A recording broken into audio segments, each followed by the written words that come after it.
उत्तर प्रदेश में आदरणीय बहन जी ने कई विश्वविद्यालय खोले। गौतम बुद्धा विश्वविद्यालय, डॉक्टर शकुंतला मिश्रा विश्वविद्यालय, मानव कांशीराम साहब उर्दू फारसी विश्वविद्यालय, छत्रपति साहू जी महाराज यूनिवर्सिटी विश्वविद्यालय के साथ लगभग 5000 primary school, degree college inter कर रहे हैं। वन नेशन वन इलेक्शन होना चाहिए। बात हमने ये भी कर ली कि वन नेशन वन टैक्स भी हो गया, अच्छी बात है, लेकिन इसी देश के अंदर one nation one education system क्यों नहीं हो सकता? अमीरों की बच्चों की एजुकेशन अलग होगी, गरीबों की बच्चों की एजुकेशन अलग नहीं हो सकती।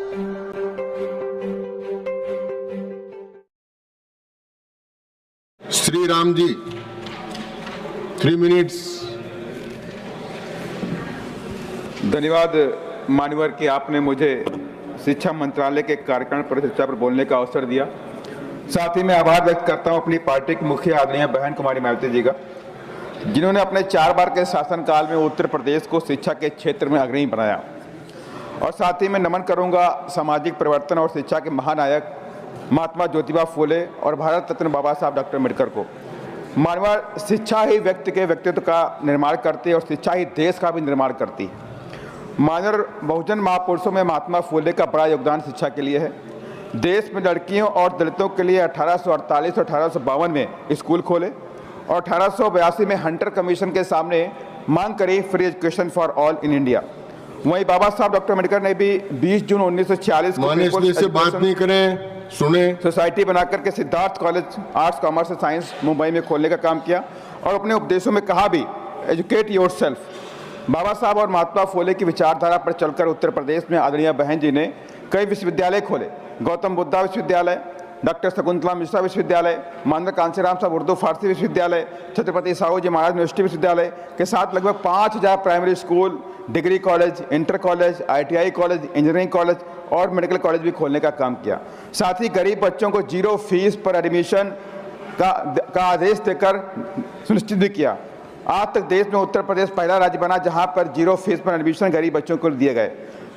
मानवर, इसके साथ ही स्कॉलरशिप और फेलोशिप जो कि कई महीनों आज नहीं मिल रही है नई शिक्षा नीति में, वो टाइम पर उनको मिलने का काम किया। यहाँ तक कि बच्चों की शिक्षा के प्रोत्साहित करने के लिए माता सावित्रीबाई फूले शिक्षा मदद योजना शुरू किया। लाखों बच्चियों को साइकिल और 25,000 रुपये का चेक दिया ताकि बच्चियाँ 10th और 12th की शिक्षा को ग्रहण कर सकें। मान्यवर, आज सरकार की शिक्षा नीति में देश का गरीब बच्चा शिक्षा से महरूम हो रहा है। सरकारी स्कूलों में शिक्षा का स्तर काफ़ी गिरा हुआ है। शिक्षक स्कूल जाते ही नहीं, सिर्फ सैलरी लेने जाते हैं। अभी हाल ही में एक न्यूज़ आई कि मध्य प्रदेश की शिक्षिका विदेश में रह रही थी, लेकिन उस सैलरी ले रही थी अपने सरकारी डिपार्टमेंट से।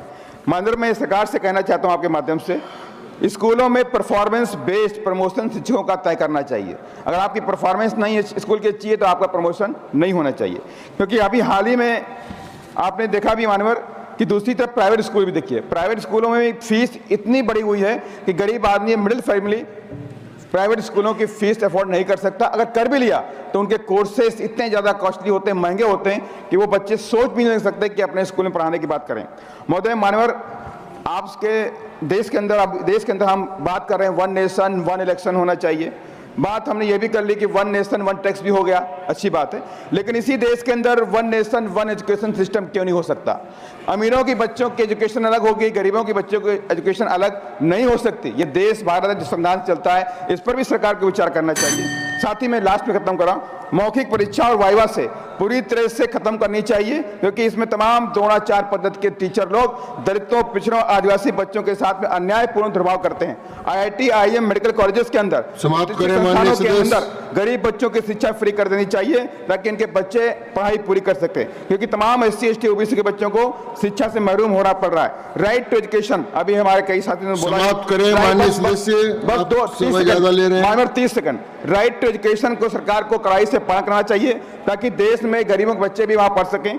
देश में पॉपुलेशन के हिसाब से स्कूल, कॉलेज, यूनिवर्सिटी भी खोलने की जरूरत है। मानवर, मैं लास्ट में एक बात और कहूंगा, ऑनलाइन एजुकेशन का चलन चल रहा है, लेकिन ऑनलाइन एजुकेशन भी बच्चों के लिए बहुत खतरा है कि बच्चे ऑनलाइन बहुत सारी वो चीजें देख लेते हैं जो उनको उस उम्र में नहीं देखना चाहिए। इसको भी देख के सरकार को कोई ना कोई पॉलिसी बनानी चाहिए। साथ ही मैं लास्ट में एक बात करना चाहूंगा, लास्ट में बात कर खत्म करना चाहूंगा, सरकार को शिक्षा मेला या शिक्षा का महाकुंभ की व्यवस्था भी करनी चाहिए ताकि इस देश के नौजवान शिक्षित होकर के उस महाकुंभ में जाए, अपने शिक्षा को ग्रहण कर। संजय कुमार झा, समाप्त हुआ।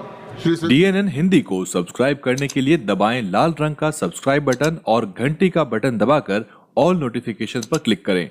चैनल को जिंदा रखने के लिए नीले रंग का ज्वाइन बटन दबाकर चैनल को आर्थिक सहयोग करें।